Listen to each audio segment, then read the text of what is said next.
Once again good evening to all of you. और मैं आपके साथ डिस्कस कर रहा था चैप्टर कैश फ्लो स्टेटमेंट। हल्का सा आपको रिवाइज करा देता हूं। मैंने लास्ट क्लास में आपके साथ डिस्कशन किया था डायरेक्ट मेथड का। मैंने आपको कहा था कैश फ्लो के अंदर दो मेथड्स होते हैं, एक होता है डायरेक्ट, और डायरेक्ट से मैंने आपको ये सिखाया था कि हम किस तरह इनडायरेक्ट मेथड पे जा सकते हैं। तो फाइनली अगर हम बात करें 12th क्लास की, तो 12th क्लास के अंदर आपको कौन सा मेथड यूज करना है? आपको यूज करना है इनडायरेक्ट मेथड। और मैंने इसका आपको तरीका बताया था किस तरह से हम रिवर्स ऑर्डर में चलते हैं। और ये फॉर्मेट है आपके सामने। आपके पास दो ऑप्शन है। मैंने आपको लॉजिक भी सिखाया था। आप लॉजिक अगर समझ आता है वेल एंड गुड, नहीं समझ आता तो आपको हर क्वेश्चन में ये पूरा बनाना पड़ेगा। और जो हमारा मेन, अगर आप देखें यहाँ पे, तो मैं कौन सी एक्टिविटी सिखा रहा हूं अभी आपको? Cash flow from operating activity. Operating activity का अगर हम बात करें इनडायरेक्ट मेथड और हम बात करें ऑपरेटिंग एक्टिविटी, तो ऑपरेटिंग एक्टिविटी का फाइनल गोल जो होता है, फाइनल जो गोल होता है वो होता है to find out operating profit. ये हमारा फाइनल गोल होता है, ऑपरेटिंग प्रॉफिट। ऑपरेटिंग एक्टिविटी का ये फॉर्मेट है। और आप देखो ध्यान से, सीधा सीधा चलते जा रहे हैं। फाइनल गोल ये है हमारा,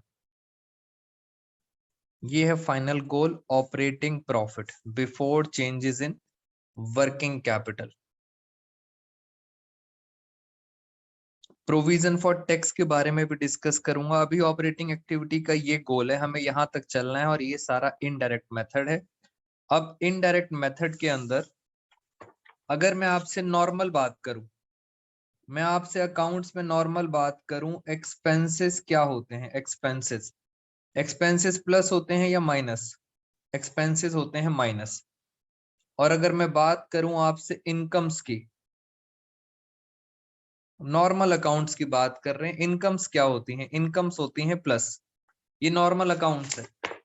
बट अगर मैं यहां पे देखता हूं इस फॉर्मेट में, तो इस फॉर्मेट में लिखा हुआ है plus non operating expenses oblique non cash expenses. आप ध्यान से देखो, इन्होंने नॉन ऑपरेटिंग एक्सपेंसेस को प्लस किया हुआ है। इट मींस इन्होंने एक्सपेंसेस प्लस किए हैं। और आपसे पेपर में पूछेंगे कि एक्सपेंसेस तो माइनस होते हैं, बट आप प्लस क्यों कर रहे हो? आप प्लस क्यों कर रहे हो? तो आपको रीजन देना है, बिकॉज कौन सा मेथड हमारे कोर्स में है? Indirect method. दोबारा से रिपीट करते हैं, नॉर्मल इनकम प्लस होती हैं, बट जब हम कैश फ्लो पढ़ते हैं तो कैश फ्लो में देखो, कैश फ्लो में इनकम्स को क्या कर रखा है? इनकम्स को कर रखा है माइनस। माइनस क्यों? आपको लॉजिक समझ आ जाना चाहिए, इसलिए माइनस। कौन सा मेथड है ये? Indirect method. जल्दी से बताओ, क्या ये बात आपको क्लियर है? मैं धीरे धीरे करके आगे चलना चाहता हूँ, जल्दी से बताइए मुझे, क्या ये लॉजिक क्लियर है आपको? यस और नो? बेटा सारे स्टूडेंट्स जल्दी से रिप्लाई करो मुझे, मैं फटाफट और आगे चलना चाहूंगा आपके साथ। आज इसके क्वेश्चंस कराने हैं मुझे आपको जी। उसके बाद देखते हैं पेपर के अंदर, जब जितने भी सीपीएससी के अंदर पेपर आए हुए हैं, उसमें आपसे अलग अलग तरह से क्वेश्चन पूछा जाता है। आपसे पूछा जाता है, वो बोलते हैं find out profit before tax and extra ordinary items. यानी वो आपसे पूछते हैं, सिर्फ आपको ये निकालना है profit before tax and extra ordinary items. तो बस यहां से यहां तक जाना है, काम खत्म। ये पहले तरह के क्वेश्चन है। दूसरे तरीका क्वेश्चन, वो आपको बोलेंगे find out operating profit before changes in working capital. इसका मतलब यहां से सिर्फ यहां तक जाना है। दो तरह के क्वेश्चंस। तीसरा क्वेश्चन, वो आपको बोलेंगे लास्ट लास्ट आंसर निकालो, cash flow from operating activity. तो आपको पेपर में ध्यान से पढ़ना है, उन्होंने लास्ट पूछा है या ऑपरेटिंग प्रॉफिट पूछा है या profit before tax and extra ordinary item. जो पूछेंगे हमें सिर्फ वहीं तक चलना है। ठीक है, बात यहां तक आपको समझ आ गई। फिर मैंने आपको बताया था ये नॉन ऑपरेटिंग एक्सपेंसेस के एग्जाम्पल हैं 4, 1 2 3 4। ये नॉन ऑपरेटिंग इनकम है, प्रॉफिट, इंटरेस्ट, डिविडेंड, रेंट। ये भी हमारी बात खत्म हो गई। ऊपर दिया हुआ है सरप्लस, ये आता है बैलेंस शीट से, plus transfer to reserve, propose dividend previous year वाला, ये मैं आपको सब बता चुका हूं। इंटरिम डिविडेंड करंट ईयर वाला आता है, और प्रोविजन फॉर टैक्स। अब प्रोविजन फॉर टैक्स से रिलेटेड आपसे एक बात कर लेते हैं। मैंने आप सब बच्चों को प्रोविजन फॉर टैक्स की एडजस्टमेंट कराई थी, और मैंने उसमें आपको ये बताया था टैक्स में 2 चीजें होती हैं, मेड और पेड। याद करो, मैंने आपको बताया था एम से मम्मी, पी से पापा। हमने कुछ ऐसी भी डिस्कस करी थी, मेड और पेड। पेड हमेशा माइनस होता है और मेड हमेशा प्लस होता है, ये हमने आपको बातें बताई थी। सबसे अच्छी बात ये है, कोई भी चीज हो, यस वेरी गुड, ये बच्चों को याद है, मम्मी प्लस पापा माइनस, ऐसी बातें सबको याद रहती हैं। तो मेड प्लस और पेड माइनस, और दोनों चीजें कहाँ जाएंगी, ऑपरेटिंग में। आप ध्यान से देखो, ये रहा ऑपरेटिंग का format. Provision for tax plus है, मेड मम्मी को प्लस किया है, और इसी में अगर हम आखिरी में चलें तो minus provision for tax paid, पापा को क्या कर दिया है, माइनस। तो मेड और पेड इसी एक्टिविटी में आता है। मुझे आपको कुछ और भी सिखाना था, बहुत ध्यान से सुनेंगे। स्टार डाल देते हैं जी। एक डाउट आ गया है स्टूडेंट का। हाँ, बच्चे बस खुश हैं एकदम मम्मी पापा में। एक डाउट, मैंने इस साल टैक्स पे करा गवर्नमेंट को, मैंने गवर्नमेंट को टैक्स पे करा 45,000। 45,000 का मैंने सरकार को टैक्स पे करा, उसमें से सरकार ने कुछ पैसा मुझे वापस कर दिया, रिफंड। मान लेते हैं 30,000 रुपए सरकार ने मुझे वापस कर दिया, रिफंड कर दिया। नॉर्मली करती नहीं है गवर्नमेंट, बट मान लेते हैं 30,000 रुपए गवर्नमेंट ने रिफंड कर दिया। आप ये बताओ, मेरी पॉकेट से कितने पैसे गए, आउटफ्लो। फाइनली 45 गए थे, 30 तो वापस आ गए, तो मेरी पॉकेट से कितने पैसे चले गए, 15,000 आउटफ्लो।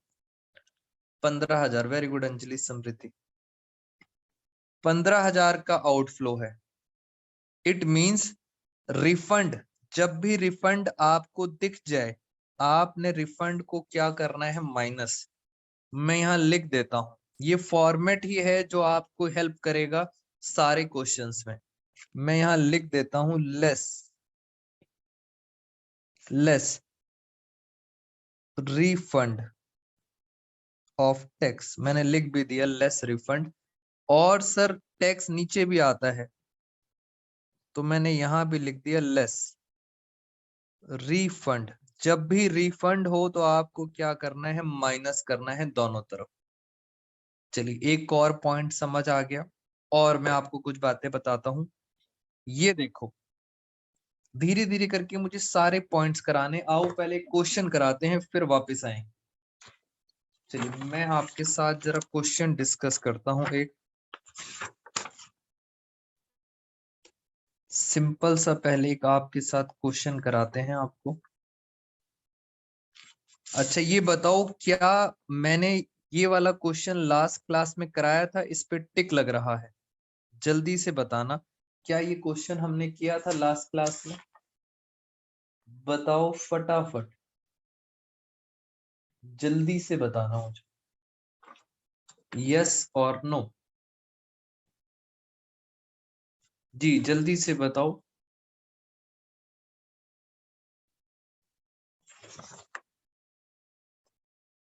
क्या ये क्वेश्चन हमने करा था लास्ट क्लास में? यस, बच्चे कह रहे हैं हाँ सर क्वेश्चन आपने करा था लास्ट क्लास के अंदर। चलिए आओ मैं आपके साथ कुछ और क्वेश्चंस डिस्कस करता हूँ। बस प्रैक्टिस करनी है और कुछ नहीं। मेरे सामने ये आ गया एक क्वेश्चन। इस क्वेश्चन को जरा सॉल्व करते हैं। चलिए ये है क्वेश्चन आपके सामने।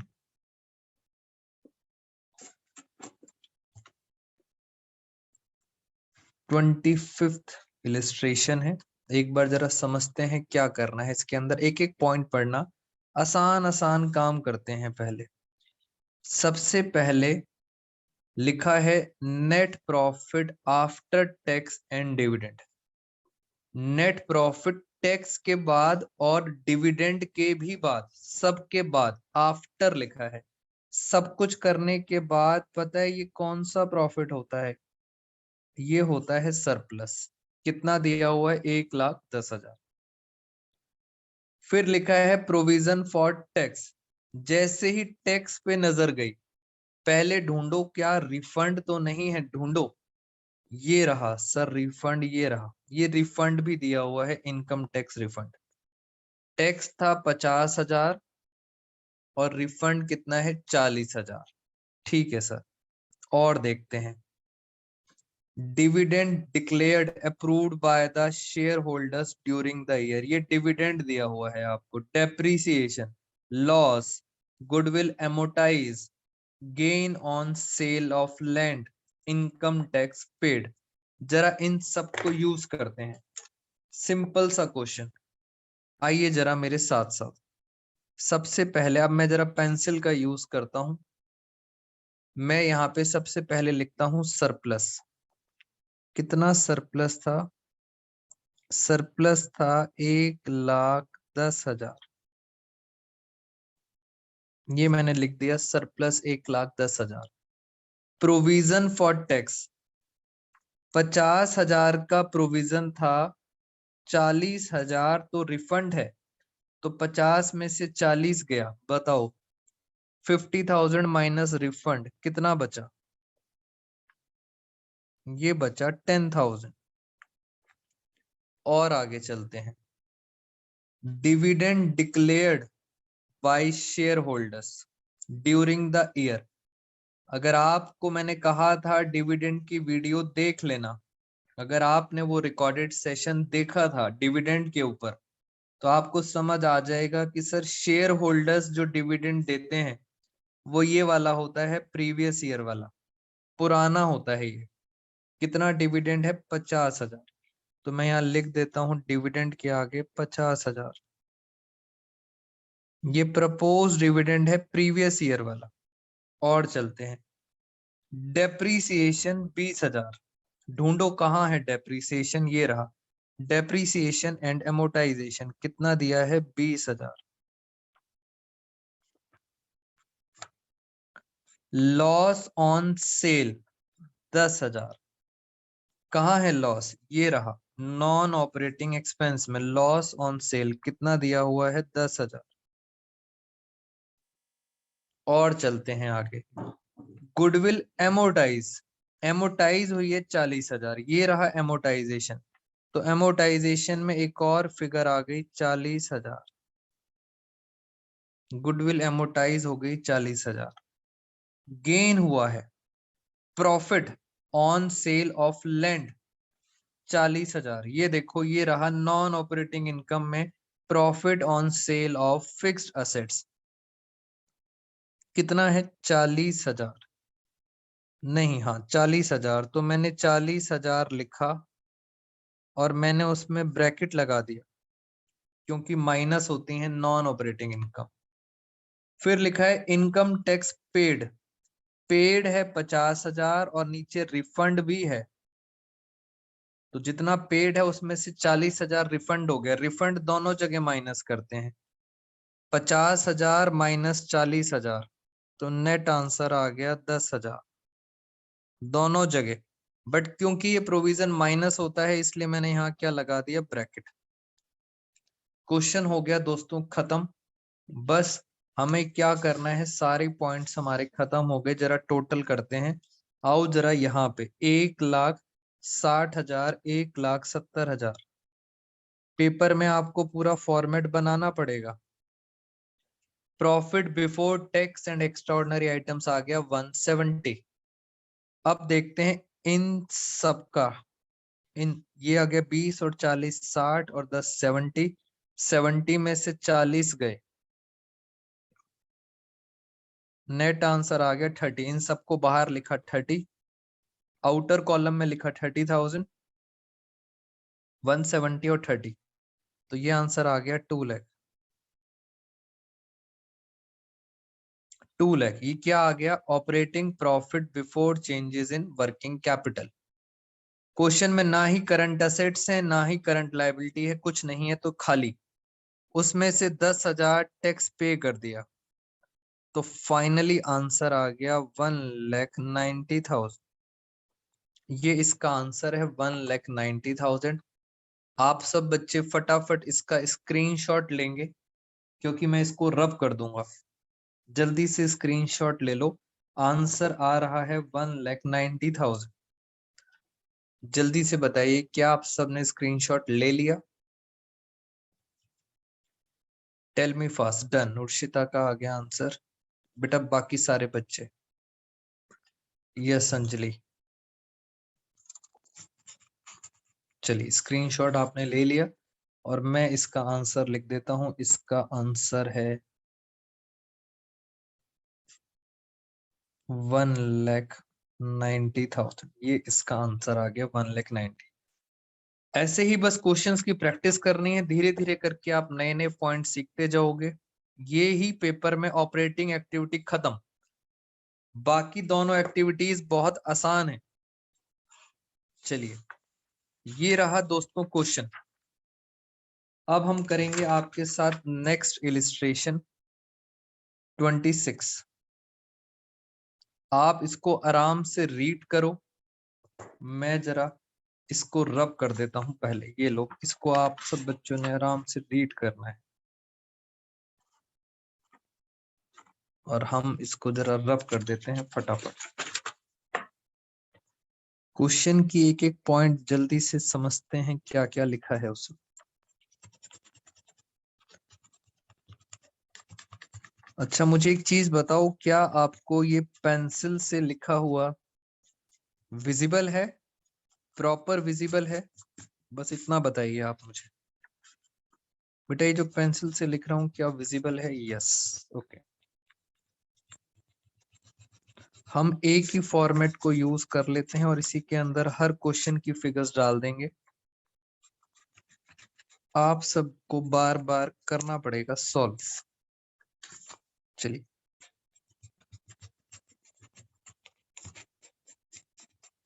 ये हो गया खत्म।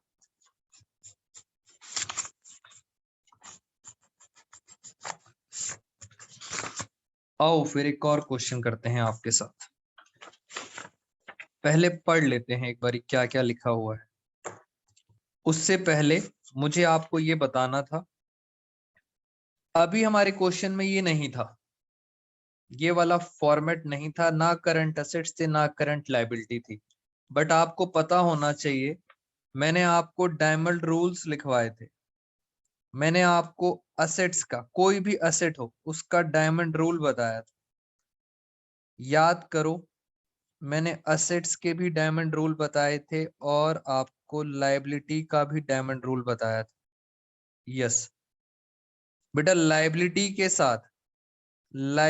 के साथ डायरेक्ट रिलेशन होता है। Very good. लायबिलिटी इंक्रीज होगी तो आप भी बढ़ा देना, और लायबिलिटी डिक्रीज होगी तो आप भी कम कर देना, डायरेक्ट रिलेशन होता है। बट असेट्स के साथ इनवर्स रिलेशन होता है। अगर असेट कम होगी तो आप इंक्रीज प्लस कर देना, और अगर असेट बढ़ेगी तो आप कम कर देना। तो ये हमारे रूल्स थे, डायमंड रूल्स। इनकी हम हेल्प लेंगे, इन रूल्स की हम हेल्प लेंगे यहाँ पर असेट और लायबिलिटी। चलिए आओ जरा ध्यान से पढ़ते हैं क्वेश्चन में क्या क्या लिखा है। Calculate cash flow from operating activity, इसका मतलब क्या निकालना है? इसका मतलब लास्ट आंसर निकालना है, कैश फ्लो फ्रॉम ऑपरेटिंग। पूरा क्वेश्चन सॉल्व करके लास्ट आंसर निकलेगा operating.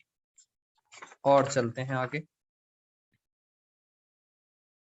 Profit for the year before tax, tax से पहले है, बिफोर टैक्स। इसका मतलब अगर टैक्स दिया होगा तो आप उसे इग्नोर करोगे, अगर क्वेश्चन में टैक्स दिया होगा तो आप उसे इग्नोर करोगे, बिफोर टैक्स है।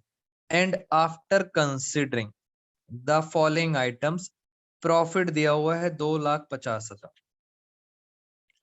Depreciation, amortisation, transfer to general reserve, profit on sale of land, ये सारी बातें दी हुई हैं। Following is the position of, ये लो आपको करंट असेट्स भी दे रखी हैं, करंट लाइबिलिटीज भी दे रखी हैं। ये ओपनिंग बैलेंस है और ये क्लोजिंग बैलेंस है। ट्रेड रिसीवेबल, आपको बता देता हूं, ट्रेड रिसीवेबल होता है करंट असेट्स, ट्रेड पेबल होता है करंट लायबिलिटी, प्रीपेड एक्सपेंस ये होते हैं करंट असेट्स। अगर आपको टर्म 1 याद है बैलेंस शीट के अंदर, ये current assets, current liability, current assets. आओ जरा चेक करते हैं। 2,20,000 से 2,30,000 हो गई, करंट असेट बढ़ रही है, करंट असेट बढ़ती है तो हम क्या करते हैं, माइनस। करंट लायबिलिटी 1,50,000 से 1,00,000, लायबिलिटी कम हो गई, लायबिलिटी कम होती है तो भी हम क्या करते हैं, माइनस। फिर करंट असेट 60 से 40 कम हो गए, कम हो गए तो हम क्या करते हैं, प्लस। ये हमारे करंट असेट्स और ये हम सारे आ जाते हैं। जरा आइए जरा अब आते हैं क्वेश्चन पर। पहले तो इस क्वेश्चन को यहीं से स्टार्ट कर देते हैं। ये देखो मैं यहीं पे स्टार्ट करता हूं। Operating profit before changes in working capital, current assets minus current liability, एक एक करके लिख लेते हैं। ट्रेड रिसीवेबल क्या लिखूंगा, लिखूंगा increase, increase in trade receivable. Increase in trade receivable, कितना इंक्रीज हो रहा है, 10,000 ब्रैकेट में। फिर लिखूंगा डिक्रीज,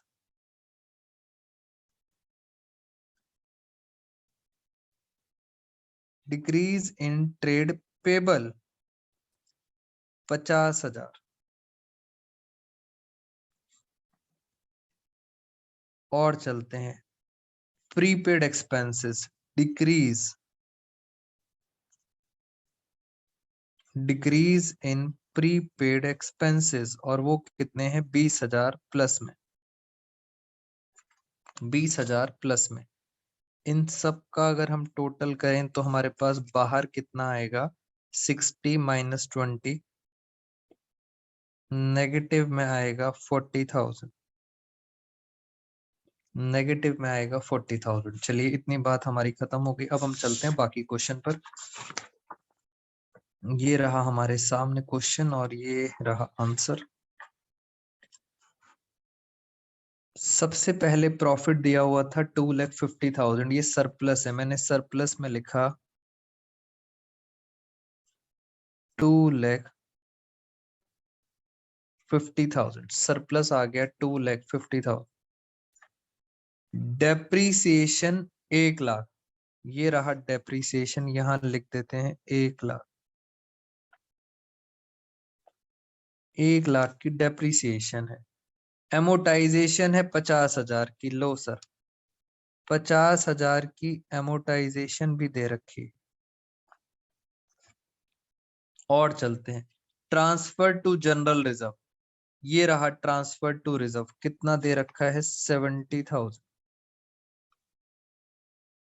बस जैसे जैसे वैल्यू दे रखी है, gain on sale of land, non operating income में लिखा है profit on sale of fix assets, कितना दिया हुआ 30,000, तो मैंने यहाँ लिखा 30,000 और मैंने फिर से क्या लगा दिया, ब्रैकेट माइनस। क्वेश्चन हो गया खत्म, खत्म। आओ जरा हम इसका टोटल करें। 2,50,000 और 70,000 कितना हो गया, ये हो गया 3,20,000। इन सब का देखते हैं, इन सब का टोटल क्या हुआ। बाहर आउटर कॉलम में आएगा 50, 1,50,000 माइनस 30,000, 1,20,000। 3,20 और 1,20 आउटर कॉलम में, 3,20 और 1,20 ये होते हैं 4,40,000,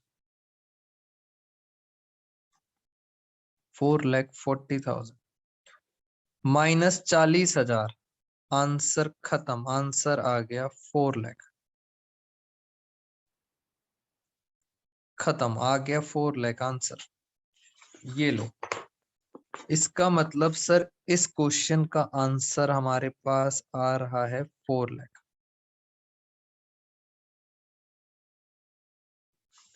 अब मुझे ये बताइए, आप सबकी turn. Do you have any doubts? जल्दी से बताओ, इसमें कोई भी डाउट आपको बताओ, यस और no. Any doubts in this? बस यही प्रैक्टिस करनी है, ऑपरेटिंग एक्टिविटी खत्म। जी बेटा रिप्लाई करो फटाफट, एनी डाउट्स? अंजलि का आंसर आ गया, समृद्धि, उर्शिता,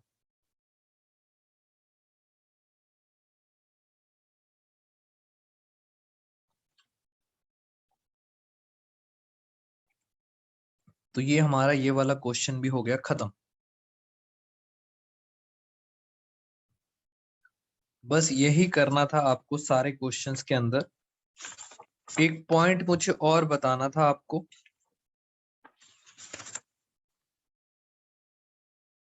बच्चों को कई बार प्रॉब्लम आ जाती है कि सर ये क्या लिखा हुआ है, मिसलेनियस एक्सपेंडिचर रिटर्न ऑफ, ये क्या है मिसलेनियस एक्सपेंडिचर रिटर्न ऑफ। तो यहाँ पे स्टार डालते हैं और मैं आपको समझा देता हूँ मिसलेनियस एक्सपेंडिचर बेसिकली क्या होते हैं। तो आप मेरे साथ साथ जरा नोट कर लें, miscellaneous expenditure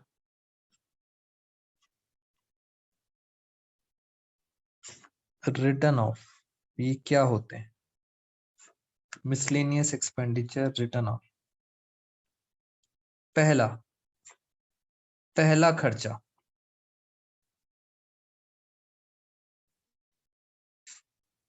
preliminary expenses, preliminary expenses ये पहला मिसलेनियस खर्चा है। उसके बाद दूसरा discount on issue of debentures, ये दूसरा मिसलेनियस एक्सपेंस है। तीसरा premium on redemption, premium on redemption. और लास्ट शेयर इशू एक्सपेंसेस, ये हमारा लास्ट है। ये चारों के चारों क्या है, मिसलेनियस एक्सपेंडिचर। और आपको मैंने बताया था मिसलेनियस एक्सपेंडिचर हमें क्या करने होते हैं, प्लस। तो पेपर में ये वाले क्वेश्चंस रेयर आते हैं, बट अगर आ जाते हैं बाय चांस तो आप इन्हें भी क्या करोगे, प्लस इस फॉर्मेट के अंदर, प्लस नॉन ऑपरेटिंग एक्सपेंस और वहां आएंगे मिसलेनियस एक्सपेंडिचर रिटर्न ऑफ। तो ये हमारा पहला पॉइंट हो गया। दूसरा आपको एक पॉइंट और मुझे बताना था, फिर आपने सारे के सारे क्वेश्चंस ट्राई करने हैं। मैंने आपको असाइनमेंट में क्वेश्चंस भेजे थे 1 से लेके 19 तक। आप सबको मैंने सॉफ्ट कॉपी भेजी थी, वो आपके लिए होमवर्क है। क्वेश्चन नंबर 1 से लेके 19 तक कुछ क्वेश्चंस मैंने आपको करा दिए हैं, बाकी सब आपके लिए होमवर्क है। असाइनमेंट आप सबको मैंने व्हाट्सएप पे भेज दिया था। एक और चीज, छोटा सा पॉइंट और करा देते हैं, एक्स्ट्रा ऑर्डिनरी आइटम्स। पहली बात तो ये एक्स्ट्रा ऑर्डिनरी आइटम्स सीबीएसई के अंदर नहीं पूछी जाएंगी, सीबीएसई के कोर्स का पार्ट नहीं है। यानी एक्स्ट्रा ऑर्डिनरी आइटम्स आपसे सीबीएसई नहीं पूछेगी। बट टीएस ग्रेवाल सर की बुक में 2-3 क्वेश्चंस हैं कि ये एक्स्ट्रा ऑर्डिनरी आइटम्स क्या होती हैं, तो मैं आपको उसका मीनिंग और ट्रीटमेंट बताता हूं। अदरवाइज सीपीएससी आपसे नहीं पूछेगी। नाम से पता लग रहा है extra ordinary. Extra ordinary it means जो ऑर्डिनरी नहीं है, जैसे कोविड की वजह से जो भी लॉस हुआ वो क्या है, extra ordinary. Earthquake disaster, earthquake की वजह से कोई लॉस हुआ तो वो भी क्या है, एक्स्ट्रा ऑर्डिनरी। और बताते हैं, इस लॉस की भरपाई के लिए आपने इंश्योरेंस करा रखा था, तो आपको इंश्योरेंस क्लेम रिसीव हुआ, तो वो भी क्या है, एक्स्ट्रा ऑर्डिनरी आइटम।